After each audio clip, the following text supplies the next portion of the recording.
সারাদিন আমাকে সংসারের অনেক টুকটাক কাজই করতে হয়, তবে এই কাজটা করতে আমার কখনোই ক্লান্তি আসে না। হাই এভরিওয়ান, আসসালামু আলাইকুম। আমি সুমনা সিদ্দিকা, আপনাদের সবাইকে ওয়েলকাম করছি নতুন আরেকটি ডেইলি ব্লগে। আশা রাখছি বরাবরের মতো আমার আজকের ব্লগটি আপনাদের কাছে খুব ভালো লাগবে। আমি যেদিন ভিডিও ক্লিপস নিই সেদিন চেষ্টা করি সকাল থেকে ভিডিওগুলো শুট করার জন্য। আর সকালবেলায় আমি বারান্দায় এসেছি, বারান্দার গাছগুলোকে একটু পানি দিয়ে দিব।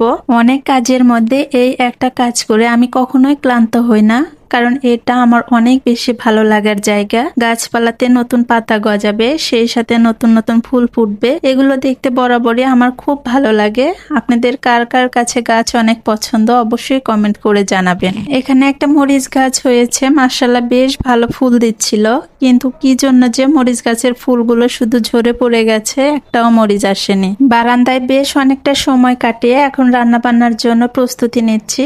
তো আজকে বেলে মাছের চচ্চড়ি বানাবো, জন্য আমি সবকিছু রেডি করে নিচ্ছি। প্রথমে আমি অনেকগুলো পরিমাণ পেঁয়াজ দিয়েছি। ছোট মাছের চচ্চড়িতে পেঁয়াজের পরিমাণটা বেশি থাকলে বেশ ভালো লাগে খেতে। তারপর দিয়েছি হলুদের গুঁড়া, জিরা গুঁড়া, ধনিয়া গুঁড়া, সেই সাথে কাঁচামরিচ আর সামান্য একটু কাঁচামরিচের পেস্ট। ছোট মাছের তরকারিতে আমি কখনো গুঁড়া মরিচ ব্যবহার করিনি, এই জন্য কাঁচামরিচটা একটু বেশি পরিমাণ দিয়েছি।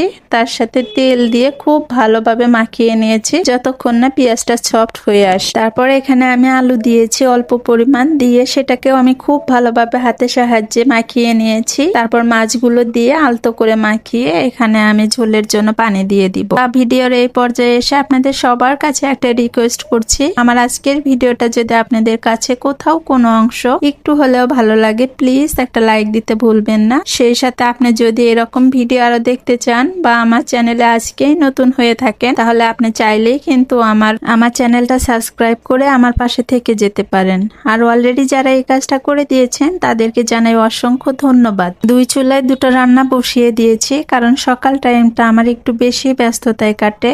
মেয়ের স্কুল, সেই সাথে ছেলেরও স্কুল থাকে। নির্দিষ্ট একটা টাইমের মধ্যে কিন্তু কাজকর্ম সব শেষ করতে হয়। দুজনের স্কুল যেহেতু দুই টাইমে, তার জন্য একটু ঝামেলাটা বেশি হয়। এই তো আমার বেলে মাছের চচ্চড়িটা কিন্তু অলমোস্ট হয়ে এসেছে, আর এখন ঢেঁড়স ভাজিটাও হয়ে আসছে আর কি। এটা হয়ে গেলে আমি মেয়েকে স্কুলে নিয়ে যাব, মেয়েকে রেখে ছেলেকে নিয়ে আসবো। তো এখানে মেয়ের জন্য আমি টিফিনটা রেডি করে দিচ্ছি, যেহেতু এটা 1টা বাজে টিফিন টাইম। ওই সময়টাতে কিন্তু আমরা দুপুরে ভাতই খেয়ে থাকি, তো সেই জন্য আমি চেষ্টা করি ভাতটাই দিতে। অনেক সময় আছে হালকা পাতলা নিয়ে যায়, তবে আমি চেষ্টা করি আর কি যে হালকা পাতলা না খেয়ে দুপুরের টাইমটাতে যেন ভারী খাবারটাই খায়। তো যাই হোক, শত রান্নাও যদি থাকে তার মধ্যে থেকে আমার মেয়ে ঢেঁড়স ভাজি বেছে নেবে, কারণ ওর এটা অনেক বেশি পছন্দ। তো টিফিন বাটিটা রেডি করে আমি এখন নিজেও রেডি হয়ে নিব। আজকের ভিডিওটা এতটুকুই রাখছি, দেখা হবে পরবর্তীতে নতুন কোনো ভিডিওর সাথে। সেই পর্যন্ত আপনারা সবাই ভালো থাকবেন, সুস্থ থাকবেন, সবাই সবার জন্য দোয়া রাখবেন। আল্লাহ হাফেজ, আসসালামু আলাইকুম।